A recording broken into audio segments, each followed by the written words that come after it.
তার সওয়াবে কোনো ঘাটতি হবে না, বরং রোজা নির্ভর করে তার তাকওয়ার উপরে, তার রোজার যে দাবি আছে, রোজার যে অন্তর্নিহিত দিকগুলো আছে সেগুলো বাস্তবায়ন করার পর। আল্লাহ আমাদেরকে তৌফিক দান করুন।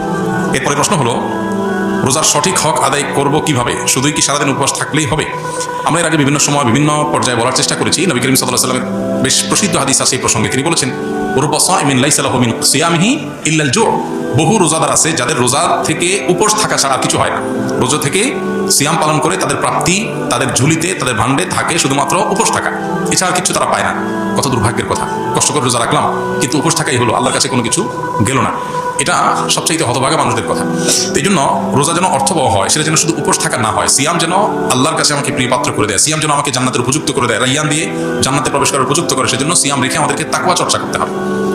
নবী করিম সাল্লাল্লাহু আলাইহি ওয়াসাল্লাম আরেকটা হাদিস আছে, তিনি বলেছেন, মাল্লাম ইয়াদা কাওলা যুরি ওয়াল আমাল বিহি ওয়াল জাহল ফালাইসা লিল্লাহি হাজা আন ইয়াদা তাআমাহু ওয়া শারাবাহু। যে ব্যক্তি রোজা রেখে অনর্থক অহেতুক কাজকাম ছাড়লো না, এই যে মোবাইল টিপা টিপি, ফেসবুক, ইউটিউবে অহেতুক সময় নষ্ট করা করি, এগুলো যে ছাড়লো না, যে ব্যক্তি মিথ্যা কথা বলা ছাড়লো না, মিথ্যা কাজ ছাড়লো না, আবার রোজা রাখলো, এই ব্যক্তির এই উপোস থাকায় আল্লাহর কোনো ঠেকা পড়ে নাই। এই জন্য রোজা রেখে কোনো প্রকার গুনাহ না করা, বিশেষ করে চোখের গুনাহ, মুখের গুনাহ এবং সময় নষ্ট না করা, মিথ্যা প্রতারণা, এসব কিছু না করা, এটা হলো রোজার অন্তর্নিহিত শক্তি। রোজার স্ট্রাকচারটা তো দাঁড়ায় যাবে, আমরা সাহারি খেলাম, সারাদিন কিছু না খেলাম, ইফতারিতে খেলাম, বাস পানাহার বর্জন করলাম, আমার রোজা দাঁড়ায় গেল। কিন্তু এই রোজা, এটার যে প্রাণ, সেটা আসার জন্য এই রোজা রেখে কোনো প্রকার সিয়াম পালন করে কোনো প্রকার গুনাহ থেকে আমাকে বেঁচে থাকার চেষ্টা করতে হবে, তবে সেটা অর্থবহ হবে। আল্লাহ আমাদের সবাইকে সেই তৌফিক দান করুন। এই চ্যালেঞ্জটাতে আল্লাহ আমাদের সবাইকে বিজয়ী হওয়ার তৌফিক দান করুন। রমজান মাসে কোন কোন কাজগুলো করলে রোজা ভাঙবে এবং সেগুলোর কাফারা হিসেবে কি দিতে হবে? পান, আহার, স্ত্রী সহবাস অথবা হস্তমৈথুন, ইচ্ছাকৃত বীর্যপাত, এই বিষয়গুলো সাধারণত রোজা ভঙ্গকারী হয়।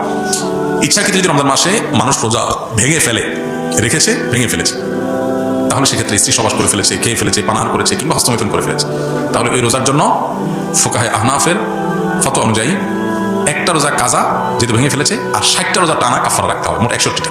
এই টানা নির্বিচ্ছিন্ন রাখতে হবে, মাঝখানে গ্যাপ দেয় আবার শুরু থেকে রাখতে হবে। আর অন্য রামাইকরাম, হাম্বলি মাযহাব রামাইকরাম, তাদের দৃষ্টিভঙ্গি হলো শুধু স্ত্রী সহবাস বা যৌনতা সংশ্লিষ্ট কারণে যদি রোজা ভাঙে তাহলে কাফারা, আর না হলে শুধু কাজা। তবে একটা হাদিস আছে, নবী সাল্লাল্লাহু আলাইহি ওয়াসাল্লাম বলেছেন, কেউ যদি রোজা রাখার পর ভেঙে ফেলে, সারা বছর রোজা রাখলেও রমজানের ওই রোজার পরিপূর্ণ মর্যাদা এটা রিকভার করা সম্ভব না। দায় মুক্তি হবে, কাজা এবং কাফারের মাধ্যমে দায় মুক্তি হবে, মর্যাদা এটা হাসিল হবে না।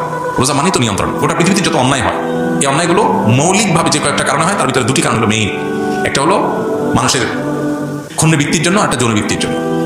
যৌনবৃত্তির জন্য একটা হলো মানুষের যৌন চাহিদা পূরণ করার জন্য, একটা হলো পেটের চাহিদা পূরণ করার জন্য মানুষ যত অন্যায় করে। এই জন্য রমজান এই দুইটাকে নিয়ন্ত্রণ করতে বলছে, পানাহার এবং যৌনতা।